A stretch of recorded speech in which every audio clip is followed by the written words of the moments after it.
Forkopimda, Iya, yang lain betul, Kapolda, Kejati, sampai polisi, betul. mereka menyampaikan pendistribusian informasi kegiatan lewat media sosial. Ini kan urusan dengan IT. Sebelum ke situ, tapi masyarakat juga dia yang aktif main TikTok, ada yang juga usaha di sana. Ada tantangannya, mereka kadang-kadang kena hack. Ada WhatsApp-nya, udah maju usahanya kena hack, medsosnya juga kena hack.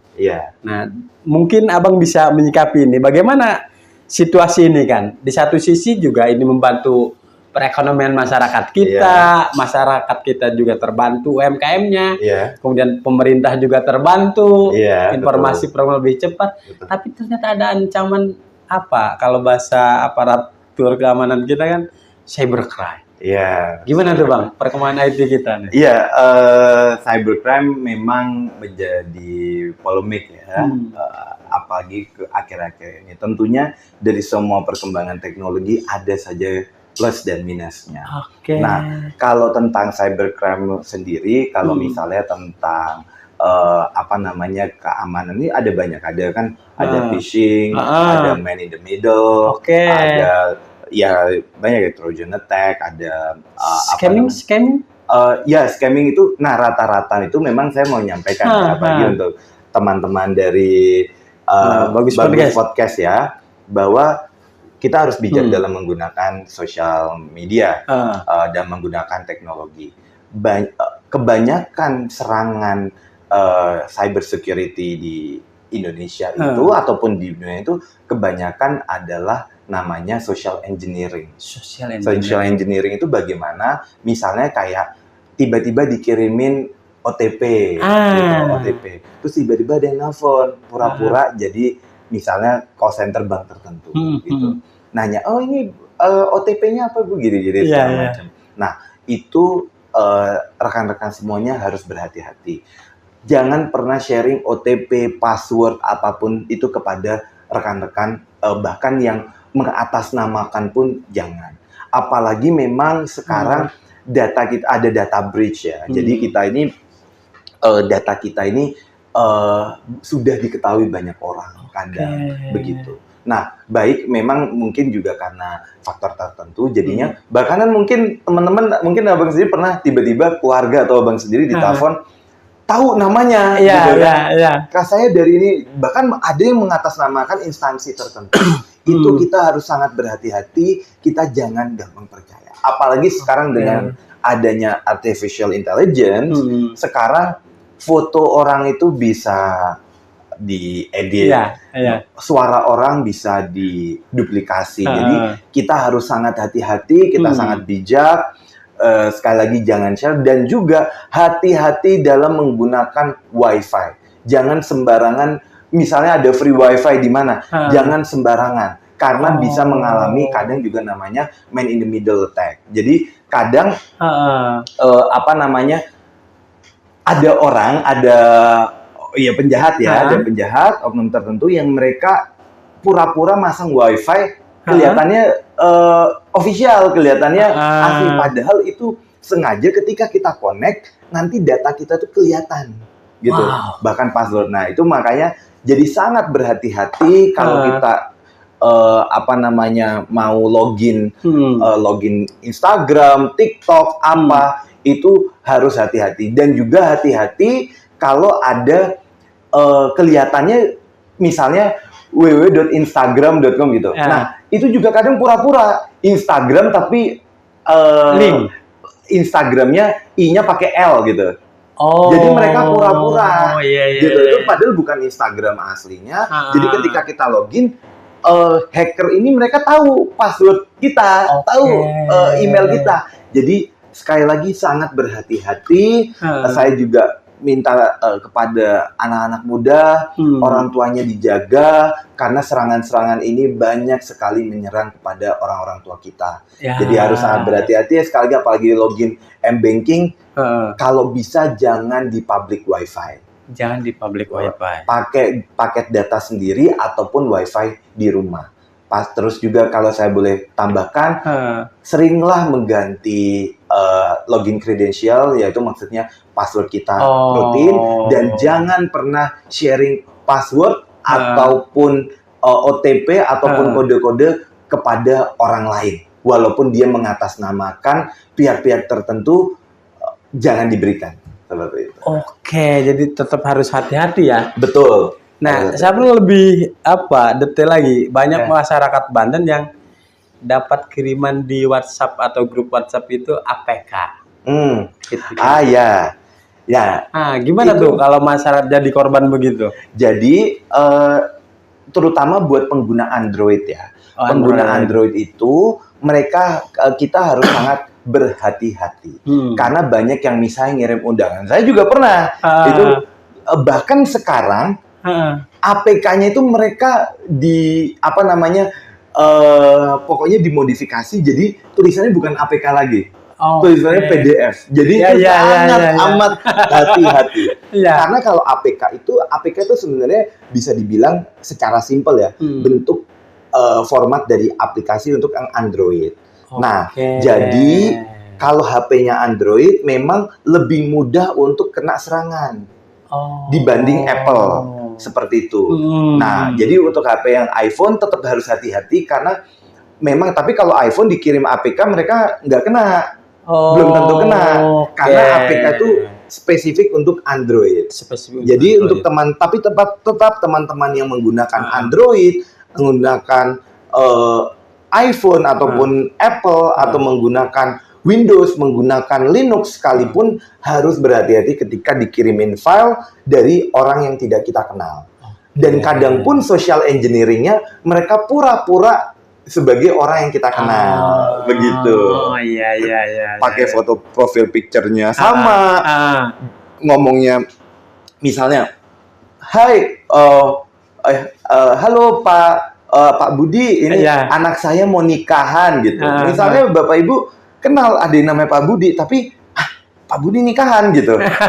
Tiba-tiba ngirim itu kan pura-pura. Nah, itu sangat amat berhati-hati.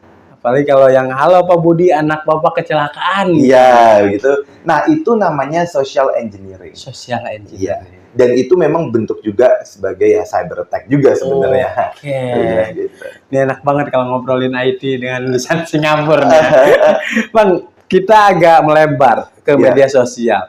Banyak juga masyarakat kita anak-anak muda ya, dia punya akun TikTok banyak pengikutnya, punya YouTube banyak pengikutnya, tapi ini dihajar hacker ya sudah mati gitu. Nggak bisa dipulihkan. Gimana tuh Bang? Jadi begini, memang sosial media ini kadang juga tidak sempurna. Makanya tadi saya sampaikan berhati-hati ketika login, jangan pakai public wifi, lalu juga password sering diganti. Tapi kadang hacker ini makin luar biasa mereka ya, cara-caranya.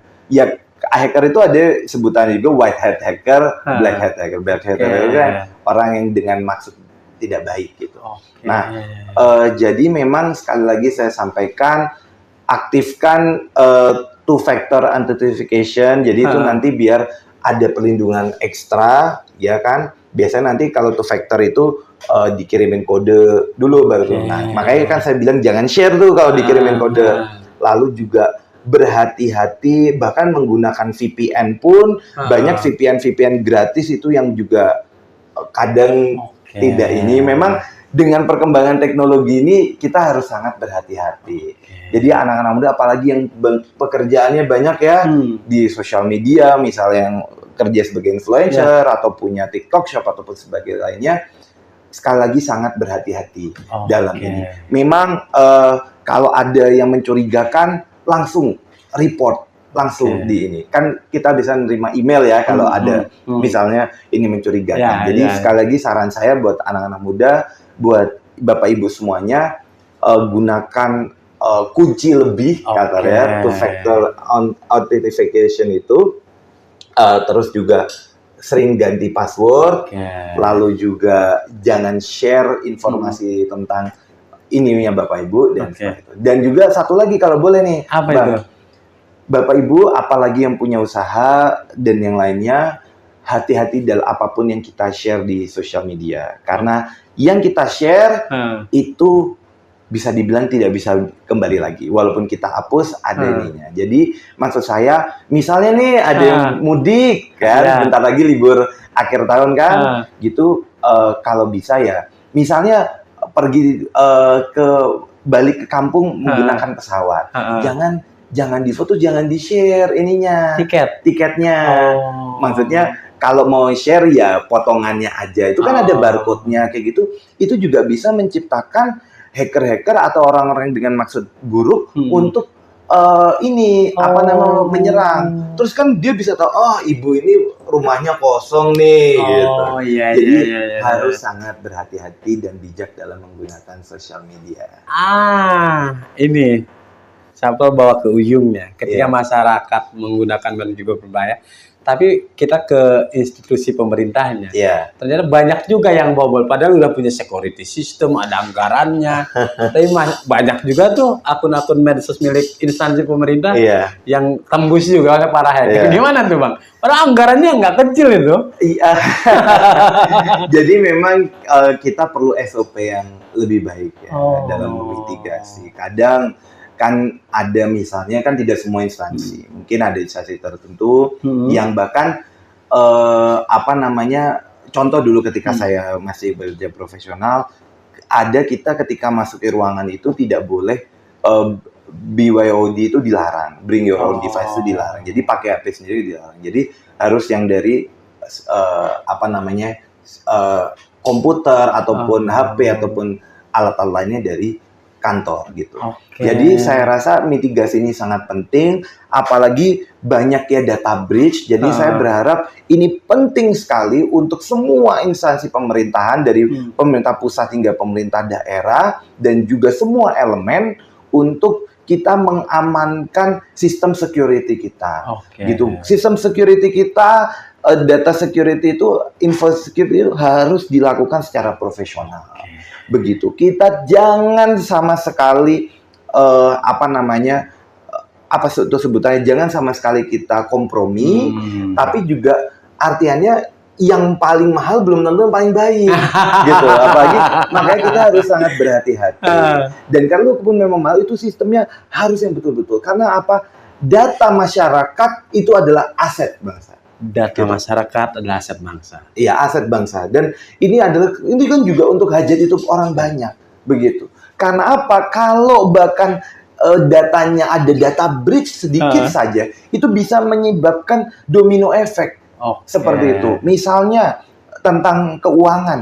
Akhirnya mungkin Bapak Ibu contoh saja data breach itu atau ketika data bocor itu, kenapa kok bisa tiba-tiba ada nelfon saya, tahu nama saya, tahu alamat saya, tahu ini. Nah, itu kadang juga karena data breach, gitu kan. Bahkan seperti misalnya KTP kita aja, kadang kan sempat ya dengar beritanya yang orang gorengan punya kakak loh, ini kok fotokopi kakak siapa nih? Makanya ini sangat hati-hati dan jadi perhatian. Dan saya sudah melihat di pemerintahan ini juga menjadi atensi yang ini, dan kita dukung terus, kita terutama anak-anak muda kita harus dukung, kita harus support supaya data safety keamanan bangsa kita ini betul-betul terjaga, supaya kita tidak ada lagi serangan-serangan apalagi yang tertujukan kepada warga negara Indonesia. Paten. Paling akhir singkat saja, Menteri Keuangan kita Pak Purbaya juga sekarang sudah merangkul hacker. Ini langkah mitigasi apa gaya-gayaan aja Bang? Oh, itu langkah mitigasi yang sangat baik. Nah, itu white hat hacker itu.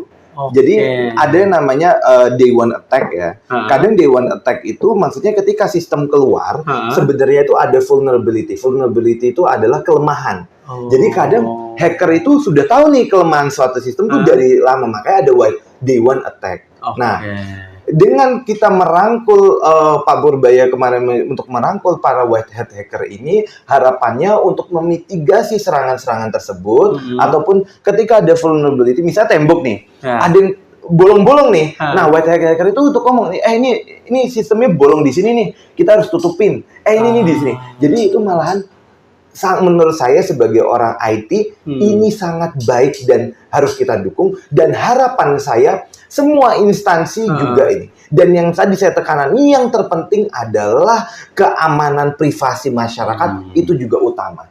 Jangan kita juga mengorbankan privasi masyarakat, karena kalau masyarakat tidak punya privasi juga repot, gitu. Tetap kita harus rangkul tadi, kita juga menjaga privasi masyarakat untuk Indonesia yang lebih baik.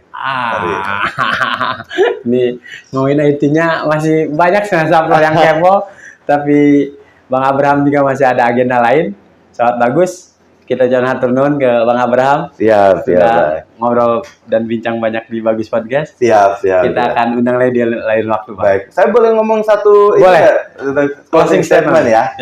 Ya, untuk sahabat-sahabat Bagus Podcast, terus semangat, terus berkarya, terutama anak-anak muda. Kalian tidak arogan, kalian teruslah bersuara, teruslah berisik, teruslah kita berjuang untuk Indonesia yang lebih baik lagi. Merdeka!